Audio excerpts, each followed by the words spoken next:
Hello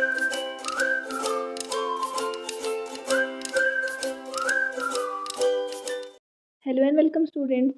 इस video में हम लोग पढ़ेंगे CG board class 10th social science के चैप्टर 5 ह्यूमन रिसोर्सेज के एक्सरसाइज सॉल्यूशंस को। एक्सरसाइज में आपका फर्स्ट क्वेश्चन दिया था मल्टीपल चॉइस आंसर्स का, जहाँ पे फर्स्ट क्वेश्चन है what will happen if there is no census, यानी कि अगर कभी सेंसस ना हो तो उसका क्या इफेक्ट पड़ेगा। फर्स्ट ऑप्शन है लिटरेसी विल नॉट इंक्रीज। अब लिटरेसी मतलब क्या, लोग वहाँ पे पढ़ाई कर रहे हैं या नहीं कर पा रहे हैं, ये चीज़ इंक्रीज़ नहीं होगा। अब इसका सेंसस से कोई रिलेशन नहीं है, सेंसस तो बल्कि लिटरेसी को काउंट करने के लिए एसेंशियल है, बट वहाँ पे लिटरेसी इंक्रीज़ या डिक्रीज़ करने में सेंसस का कोई रोल नहीं होता है। नेक्स्ट दिया है एम्प्लॉयमेंट अपॉर्चुनिटीज़ विल डिक्लाइन। तो एम्प्लॉयमेंट का भी कोई रिलेशन नहीं है सेंसस से, ये सिर्फ क्या है, अ टाइप ऑफ मेजरमेंट है, तो एम्प्लॉयमेंट पे भी कोई अफेक्ट नहीं पड़ेगा।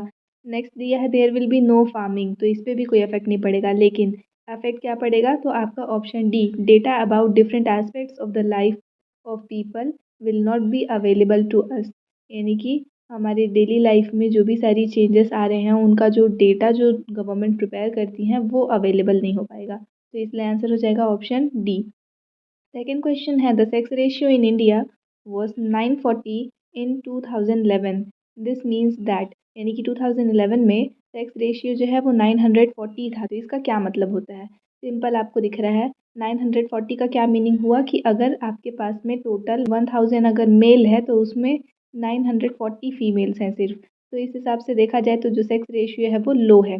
1000 मेल के लिए सिर्फ 940 फीमेल्स यहाँ पे हो रहे हैं। Third question, economically the most active age group is. तो इकोनॉमिकली मतलब पैसे वाले अगर उस रिलेशन में देखें तो सबसे ज़्यादा एक्टिव एज ग्रुप कौन सा है। अब चिल्ड्रन ग्रुप तो हो नहीं सकता क्योंकि ये लोग अर्निंग करते नहीं हैं, और उसके बाद ओल्ड पीपल ग्रुप भी हो नहीं सकता क्योंकि यहाँ पे जो है वो मोस्टली पेंशनर्स होते हैं या फिर नॉन अर्निंग पीपल्स होते हैं। इसलिए आपका आंसर हो जाएगा option B, the youth group, क्योंकि ये लोग ही हैं जो एक्टिवली यहाँ पे इकोनॉमिकली ऐसा बोल सकते हैं कि एक्टिव पार्टिसिपेशन रहता है, इन लोग कंटिन्यूसली जो है यहाँ पे अर्निंग कर रहे होते हैं। देन फोर्थ क्वेश्चन है an increase in the literacy rate of a country. किसी भी कंट्री में अगर लिटरेसी रेट इंक्रीज हो रहा है तो क्या ये गुड है या नहीं है, या फिर ना तो गुड है ना बैड है, या फिर कभी कभी गुड होता है और कभी कभी बैड होता है। तो आपका आंसर हो जाएगा ऑप्शन ए इज़ गुड। किसी भी कंट्री में अगर लिटरेसी रेट इंक्रीज हो रहा है तो वो बहुत अच्छी बात होती है।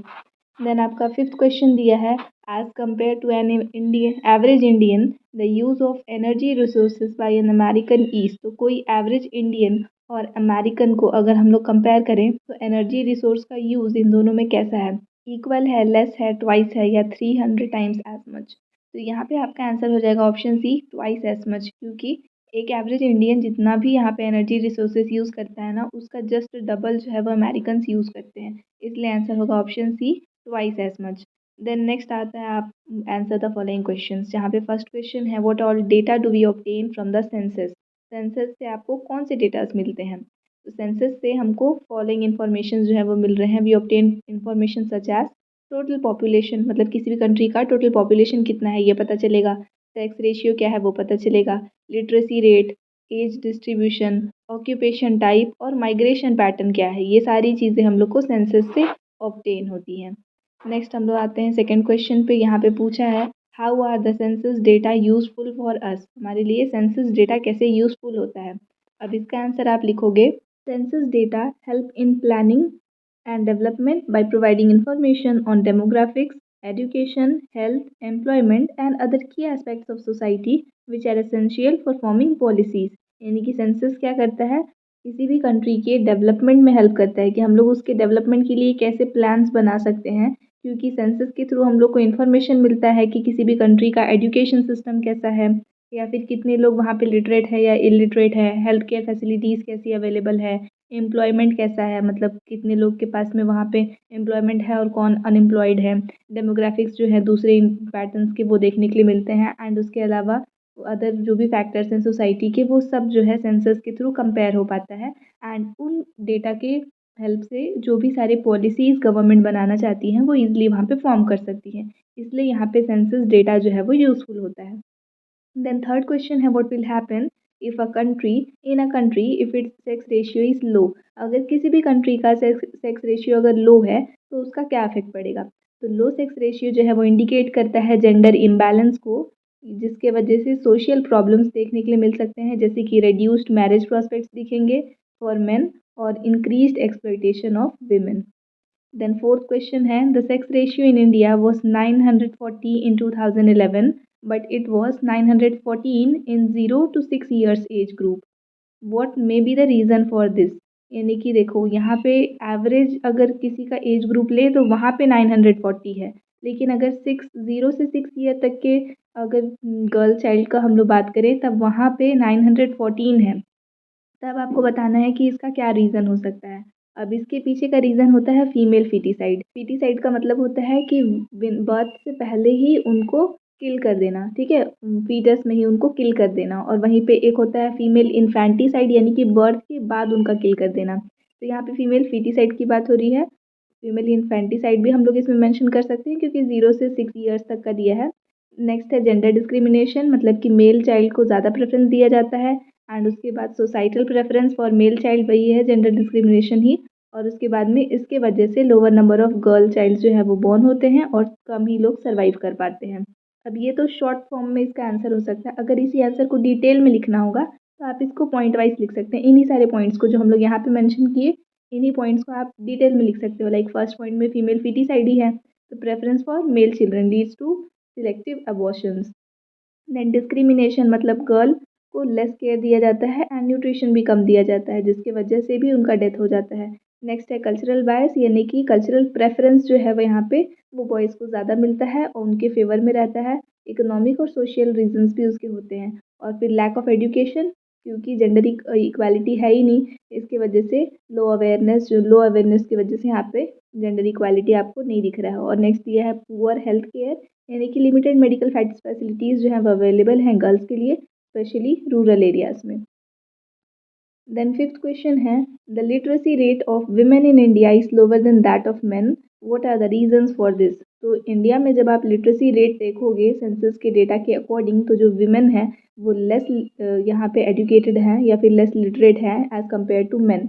इसका क्या रीज़न है? तो इसका रीज़न होता है जेंडर इनइक्वालिटी। ऑब्वियसली दिख रहा है यहाँ पे मेन और विमेन में अगर डिफरेंस आ रहा है, दैट सिंपली मीन्स कि जेंडर इनइक्वालिटी है। और उसके अलावा fewer educational opportunities for girls और सोशियो इकोनॉमिक बैरियर्स। सोसाइटी जो है वो और साथ ही में जो फैमिलीज़ होती हैं वो इकोनॉमिकली कम सपोर्ट करती हैं गर्ल्स के एजुकेशन को, इस वजह से यहाँ पे ये लिटरेसी रेट में आपको डिफरेंस दिखता है। उसके अलावा अर्ली मैरिज और traditional role that prioritise boys education, ये आपके शॉर्ट में आ जाएगा। और वही आंसर को फिर आप डिटेल करके लिख सकते हो। तो आपको जो आंसर, मतलब आपको जैसा फीड करना हो, जितने मार्क्स का क्वेश्चन आ रहा है उसके अकॉर्डिंग आप इसको याद करना।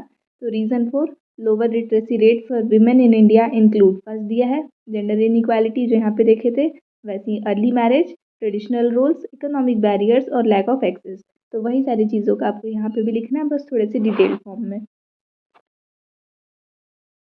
सिक्स क्वेश्चन है, the growing population is the hurdle in the development of the whole world, do you agree with this statement. पूरे ही वर्ल्ड के जो यहाँ पे जो ग्रोइंग पॉपुलेशन है वो उसके डेवलपमेंट में हर्डल का काम कर रहा है। अब इसका क्या आप रीज़न दे सकते हो? आप अगर एग्री कर रहे हो कि नहीं कर रहे हो ये बताना है। तो येस, आई डू एग्री, क्योंकि जब रैपिड पॉपुलेशन ग्रोथ होता है ना, तो इसके वजह से जो रिसोर्सेज हैं वो जल्दी ख़त्म होने लगेंगे।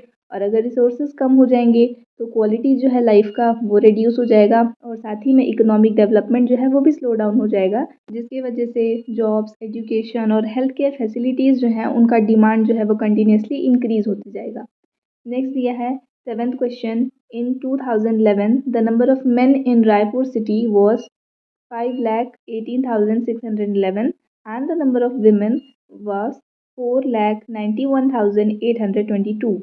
What would be the sex ratio in Raipur city in that time? तो उस वक्त में, मतलब 2011 में, यहाँ पे नंबर ऑफ विमेन और नंबर ऑफ मेन दिया हुआ है। तो ये मेन का और ये विमेन का नंबर है, डिफरेंस आपको दिख रहा है, ये ज़्यादा है और ये कम है। सेक्स रेशियो फाइंड करना है। सेक्स रेशियो के लिए क्या करना पड़ेगा आपको? जो लोअर वैल्यू है उसको हायर वैल्यू से डिवाइड करेंगे एंड टोटल आंसर को 1000 से मल्टीप्लाई करेंगे। तो ये lower value divided by upper value, higher value, and multiplied by 1000। इसका आंसर जो है वो नियरली या फिर अप्रॉक्सीमेटली 948 आता है। तो उस टाइम पर रायपुर सिटी का जो सेक्स रेशियो है वो 948 हो जाता है। सो स्टूडेंट्स, यहाँ तक कंप्लीट हो गया आपके लेसन 5 के सारे ही क्वेश्चंस। आई होप आपको जो ये क्वेश्चन आंसर्स थे वो समझ में आए। Thanks for watching. अगर वीडियो पसंद आया है तो इसे लाइक कीजिएगा और अपने फ्रेंड्स के साथ में शेयर कीजिएगा।